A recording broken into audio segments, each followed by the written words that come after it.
Yo guys, Mystic here, and today I'm going to be telling you some tips and tricks for beginners and new players to the game of 7 Days to Die. Now we do have a lot of information to cover, so let's get straight into it. Okay, so getting into our first tip is the settings that you want to play your game on. Now if you are first just coming into the world for the first time, I would recommend turning the zombie spawns down to 0% just so you can get used to the controls and all that kind of stuff, just so you can get into it, so you can play that for an hour or so and then get straight into and start a new world.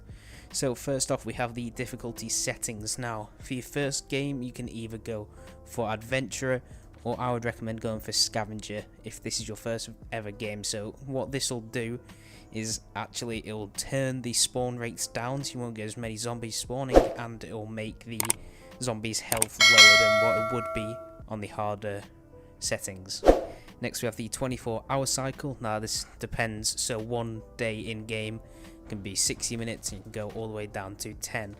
Now I normally play on around 40 or 60, depends if you want to have a lot of time doing stuff, because for the first few days at night time you're going to be bored sitting there because there's nothing to do. Next up we have the blood moon frequency. Now in 7 Days to Die, every 7 days a horde of zombies does come and attack your base. So if you want this to happen every day, you can put it down to 1. If you never want to have it happen, you can put it on disabled. Now blood moons, they are an interesting way of playing the game, but if you really don't want them or you are new, I'd recommend for the first few nights turning them off, because you can always change this later down the line. Next we have the zombie speed.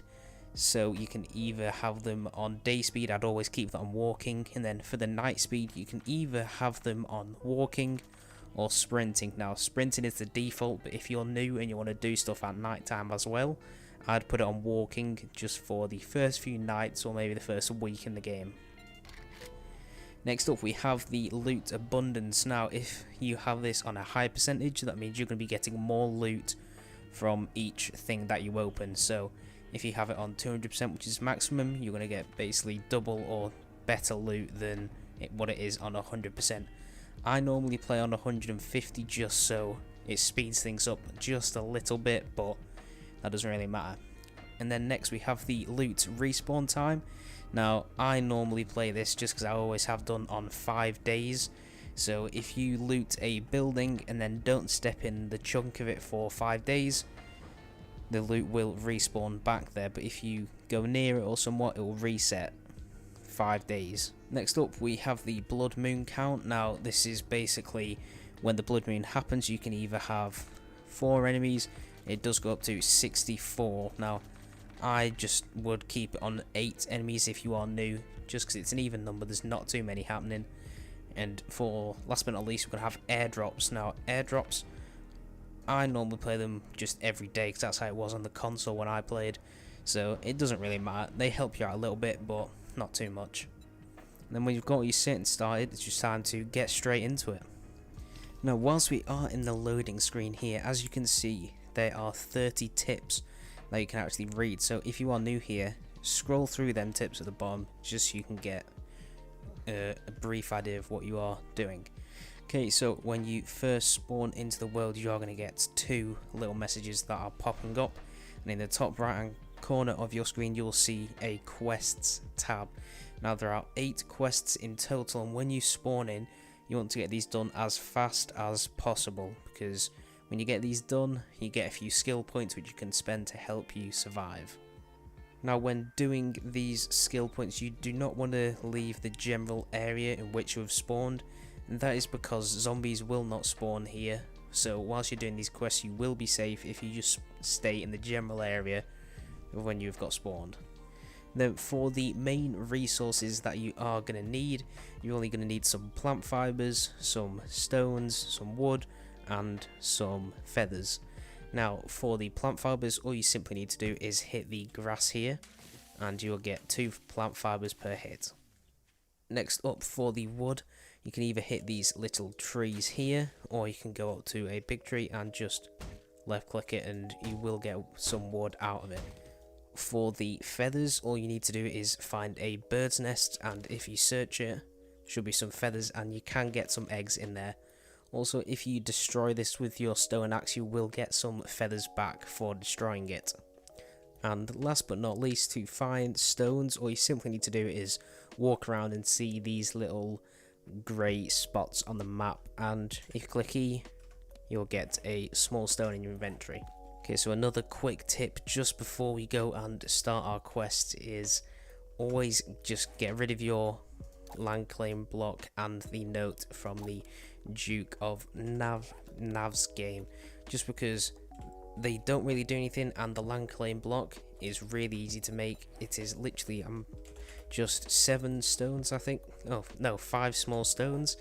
So if you do want to take over a POI, you can easily just make that back instead of having it take up one whole inventory space. Okay, so now we've finished our quests, you will have another pop up on your screen. In the top right hand corner it will say journey to the settlement, locate trader.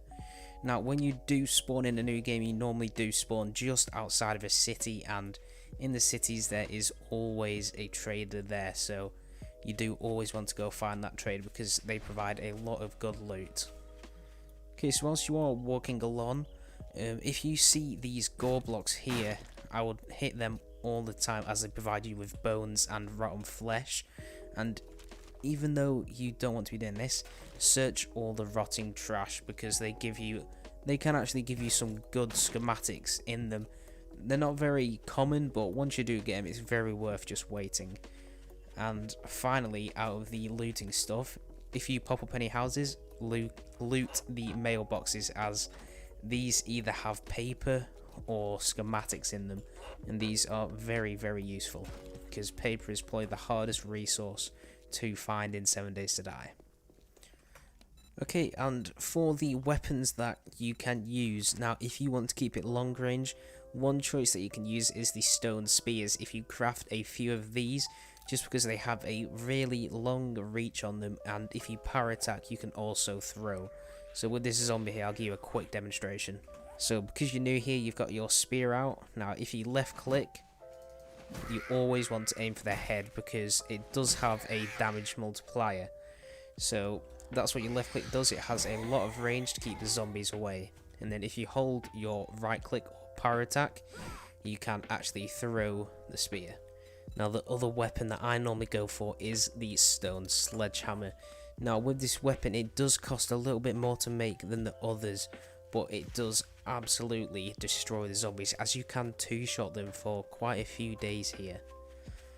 So we'll test it out on this zombie here, and I'll show you what the power of the stone sledgehammer can do. Okay, so if we bring this weapon out, all you want to do is, I know this can be a bit risky because you want to really keep your distance if you are playing the game, but what you want to do is you want to right click and walk forwards on the zombie's head. And look at that, we just one-shotted one of the zombies. So if you're struggling and you don't want to be fighting zombies, this is probably the way to go. And once you have made it to the trader, this is probably the most important place you are going to be out of or in 7 Days to Die. So first off, there is a little bit of stuff that you can loot in here. So if you find anything good, you can sell it to the trader. But this vending machine here, if you click E on it, it has these candies here, and these have a few special requirements which are very, very useful later down the line. And they also have some food if you are running out. In the traders, you will also find a either destroyed or working workbench, which you can find some forge iron. That is very good, like that sells for 48. You can also find a working or destroyed forge. With this we got 110 brass and some iron. And finally you can either find a working or destroyed cement mixer. So once you've found those 3 tools, you then want to head into the traders itself. And one tip with these, with each different trader that is, they specialize in different ones. So I think it's Trader Jen who specializes in meds. I think Trader Bob specializes in weapons. So once you find the different traders, they'll sell you a lot of different stuff. Now if you click E on him here, as you can see we have the do you have any jobs. Now if we click on this, this is going to help you massively early game.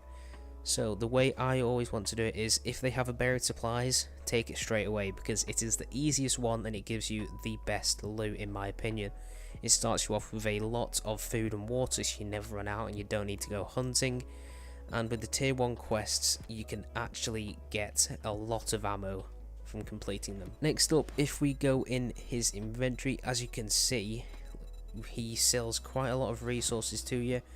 Most of them are not worth too much and they're not really worth it.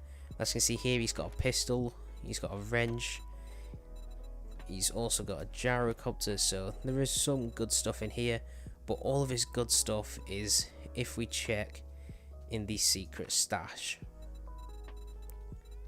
So this is where you are going to find mainly all the good stuff. This one wasn't really the best for it, but what you are searching for in the trader, if you go onto the little tab on the top left, you're going to search his weapons and you want to see if he sells any weapons, like a pistol here for 1.9 grand tokens. Now this is actually really cheap, and you can also find, if you find a level 1 weapon, it will cost 400. So getting the trader, doing his quests and getting dukes is one of the most important things for beginners to learn, just so you can get a lot of better stuff from him. Okay, and the final tip here is where to actually start or find a base to stay. Now if you are really struggling, you really want to find a building with 2 or more layers, just so you can, if the zombies attack you once on the bottom floor, you can fortify that area, but you've got all your stuff on the top. Now really you want to be somewhat near the trader, as it'll be easy access to all his loot and quests, or you can go for a base day 1 series, which I like to do a lot. I don't really spend a lot in POIs, and POI, just in case you didn't know, is a point of interest, or so it's basically where there is going to be some good loot there, like a house or a trader's or a shotgun missile, anything like that. So guys, I hope you did enjoy that video, and if you did, please make sure to leave a like on this video and subscribe to the channel if you are new here, because it really does help me out and wants me to make more videos for you guys and help broaden our community. So I hope you've enjoyed this video, and I'll see you in the next one. This has been Mystic. Peace.